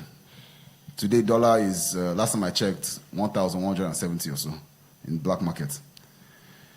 If you bought a product at that time, or let's say you bought a product at 700 and you sold it today at 1,100, your naira that you have can't buy that same product because likely that product is imported and is priced in US dollars. So let's say you bought it for 700 now, back then, now you have to buy that same product for 1,100. So you also have to be careful around how you manage your foreign exchange. And this is a lesson that even big companies are just learning this lesson now. I'll give you an example. We had a merchant that was selling on Conga. In 24 hours, he lost 300 million naira. How did he lose it? He bought goods, about $1 million worth of goods, when the exchange rate was 1,310. In 24 hours, our exchange rate fell from 1,310 to 970 or something like that. Now, if you calculate the FX difference, this guy lost about 300 million naira in 24 hours. So, even as big businesses, we take the hits more because we're doing more volume. So the numbers look really ridiculous. Yeah, I mean, I know companies have lost over $1 billion this year just from FX fluctuation. So if as small businesses, you need to look at how do I hedge some of this FX risk? Do I keep some of my cash in US dollars? So I get sales in naira, collect my naira, maybe I move 50% of it to US dollars as a hedge, just to monitor the exchange rate. But things like that is what will give you maybe sometimes an edge over competitors, because that dollar that you kept, that 50%, you bought it at 1,100. Dollar has gone to 1,200. Now your competitor is buying at 1,200, but you bought your dollars at 1,100, so you can actually buy cheaper. So I mean, there are a lot of things to look at, but for me, I think those are the three main things. Thank you very much. That's great advice. Thank you to our amazing panelists and our wonderful moderator. A round of applause for them once again. We have so many questions online, but for the sake of time, we'll take just two. This one is from Ekeh from Bayelsa, and it's specifically for Kaylah. They say, how do you ensure that your influencing isn't misleading? And also, as a small business trying to break even in a competitive space, how do I attract and keep customers without the periodic discounts and giveaways like the more established businesses, as most small businesses cannot afford to do these? Then the second question, pretty interesting, is for Reni. I'm going to read it verbatim. It says, are there specific areas of content strategy that you believe need refinement to boost or bring in more client business? Cause or more, it's 3 years. I haven't gotten 300K followers from Promise Ekong. Those are the questions from the online community. Back to you, Subto. Thank you. What's the name of the person who asked online? Ekeh. Okay. So Ekeh asked me about how do you ensure that you're influencing the products you're influencing is not misleading to the consumers? It's a brilliant question, because that's the premise on which my brand stands on: authenticity. I would never work with anything that I don't trust and believe in. I would not recommend a product that I haven't tried or tested, and I would not speak in a voice that is not my voice and I'm not familiar with. And when you build, the way I built my brand and my following was built off just me being me. And so once my voice is different, trust me, the audience, they know.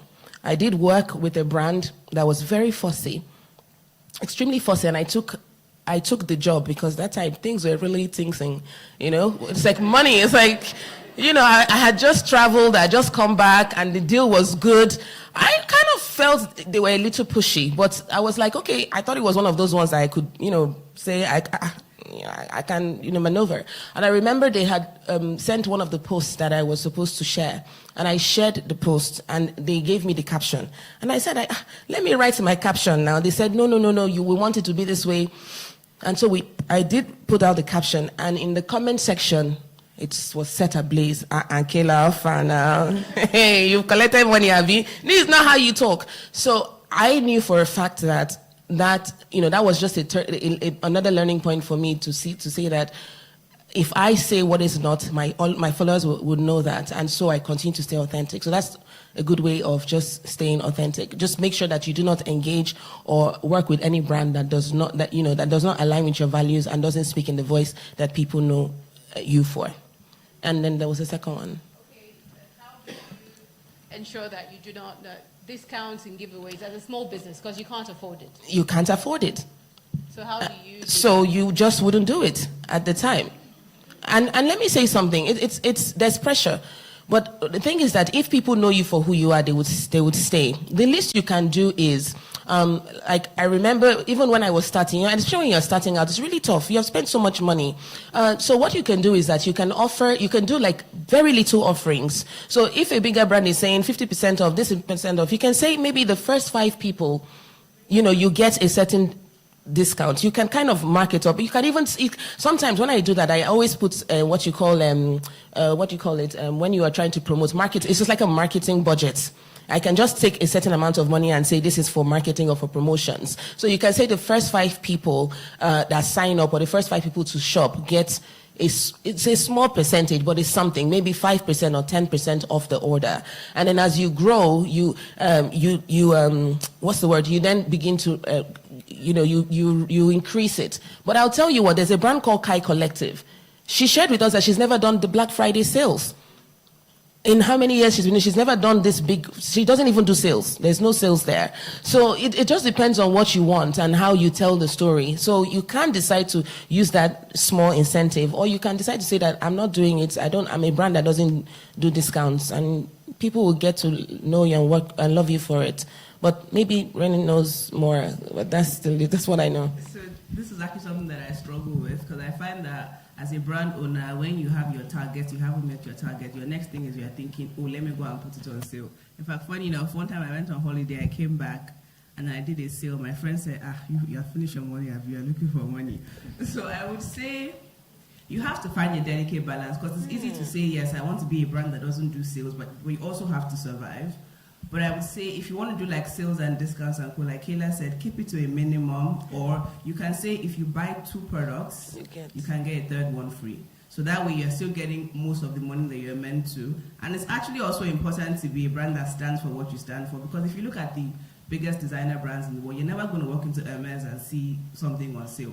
But they're going to give you something else. They don't give you a sale, but they give you quality, they give you consistency. So if you're saying, I don't want to be a brand that does sales all the time, you have to give your customers something else that they can hold on to. Or if you do want to do sales, make it periodic. So be a brand that says, okay, we only do 2 sales a year.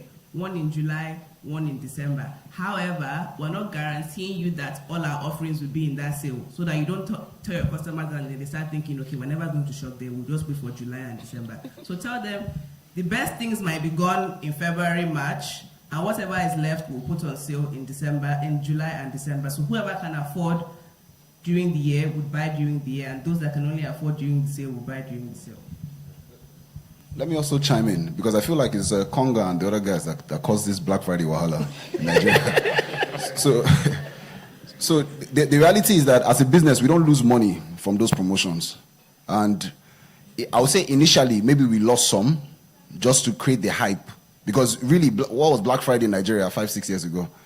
But the online business has kind of made it a thing. So what we do is during Black Friday, or months before Black Friday, we meet with our suppliers and we tell them that, okay, let's say we're selling 5,000 units of your product every month. This period, we want to sell 15,000.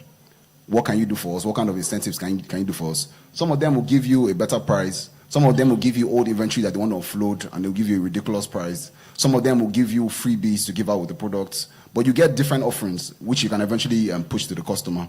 So during periods like Black Friday, if you're a brand that maybe you haven't decided as a brand that you don't want to do promos, so you wanted to do promos, reach out to your supplier, reach out to the people you work with, see what you can put together. The reality is that during that period, if you're able to drive the traffic to your platform, you have to have something to incentivize people during that period, because it has now become a period where people are just looking for a wolf, and Nigerians like a wolf.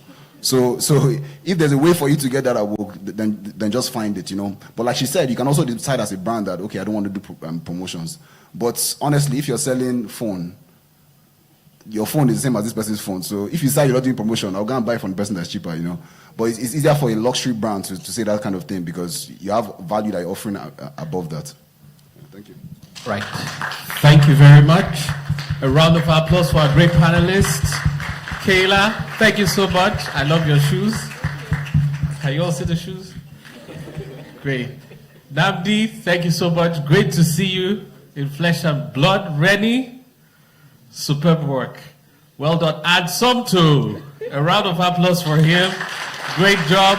Great job. So you'll rise right now. You're going to have a group photograph. Thank you so much. Alero, you'll join them. Coca, take over for now. Lemachi, get ready for the vote of thanks. Everybody, just stay where you are.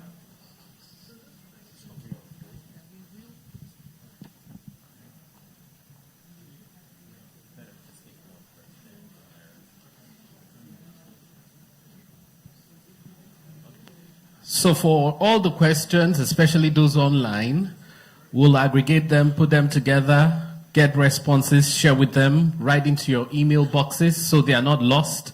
And for those of you who are going to ask 2-3 questions at once and didn't have the opportunity, you can also share. Sorry for those who raise their hands. They'll all be addressed, and the questions will be aggregated, put together. It will be shared with all our stakeholders, our customers, our listeners, everybody, in form of a newsletter. Thank you so much. Yeah. Okay. So great. Okay. So for those online, you can be taking selfies wherever you are. That'll be your photo session. So, Lemachi. Small businesses are not small.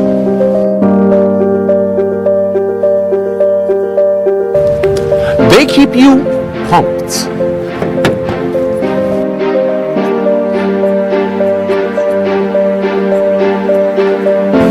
They keep you learning. They keep you healthy. They keep you stylish. They keep you fed.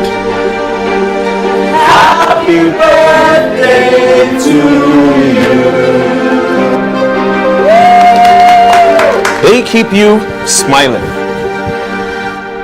We can do all of this because they keep us moving. At UBA, we keep your small business moving because your business is big business. Ready to get moving? Hello everyone, thank you for attending this. First of all, I want to thank the staff, UBA staff that are here. Thank you very much for giving us your time. It's been an amazing experience. Thank you for always supporting us. Thank you, Alero. She's gone now. Thank you, the media team. It's very nice supporting. For those that don't know me here, my name is Lemachi, and we do this every quarter, the business series. Most especially, thank you very much, our guests. Thank you, Kaylah. Thanks, Reni, Nnamdi, and Somto is his first time on stage, so thank you, everybody. We'll be seeing more of everybody, and for those that we promised freebies, just hold on, wait behind, and there will be something for everybody here. And for our externals, our guests who came from outside, if you can go through this door, our externals will meet you outside. But please, staff, wait behind to get what we promised to give you. Thank you very much, everyone. All right, so our guests first. Please, staff, remain. Our panelists, please usher them to the lounge. Thank you.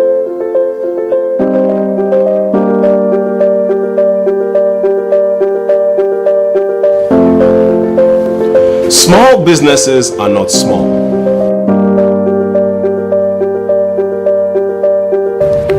They keep you pumped.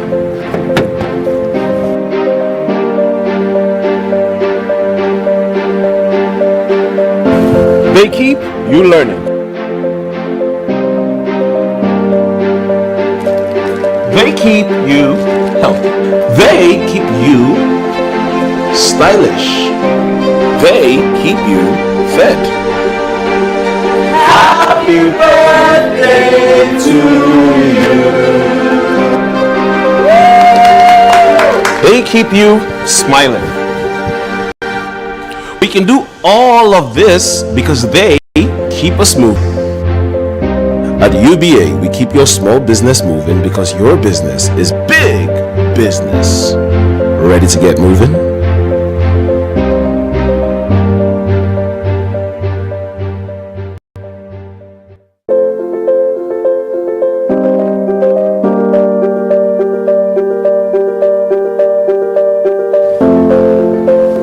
Small businesses are not small.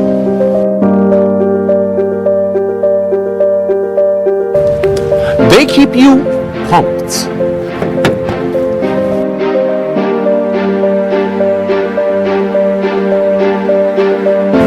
They keep you learning. They keep you healthy. They keep you stylish.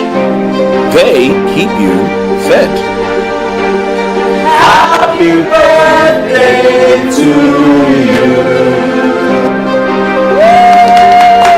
They keep you smiling. We can do all of this because they keep us moving. At UBA, we keep your small business moving because your business is big business.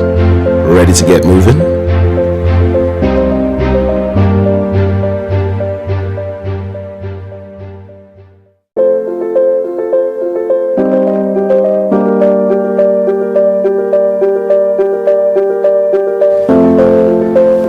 Small businesses are not small.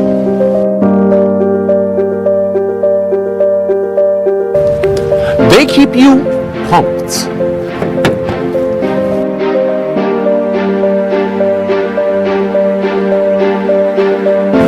They keep you learning. They keep you healthy. They keep you stylish. They keep you fed. Happy birthday to you. They keep you smiling. We can do all of this because they keep us moving. At UBA, we keep your small business moving because your business is big business. Ready to get moving?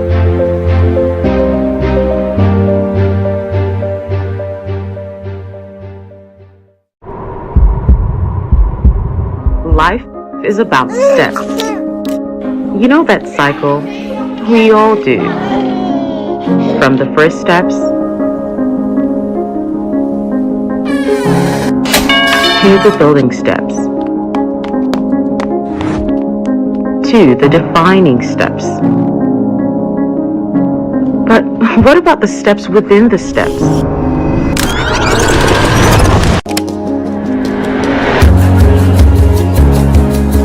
Steps that lead to purpose.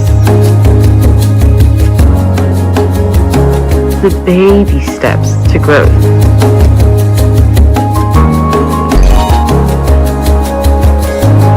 The steps that ensure financial independence.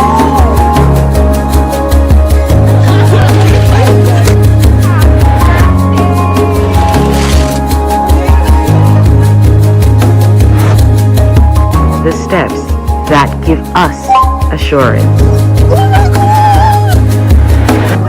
All the steps within the steps are possible with the UBA Kiddies, Teens, and Next Gen account.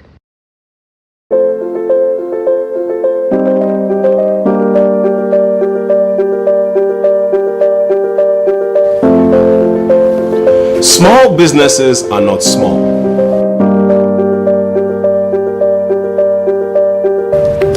They keep you pumped.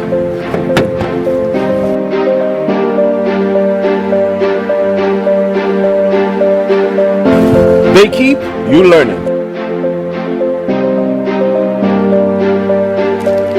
They keep you healthy. They keep you stylish. They keep you fed. Happy birthday to you. They keep you smiling.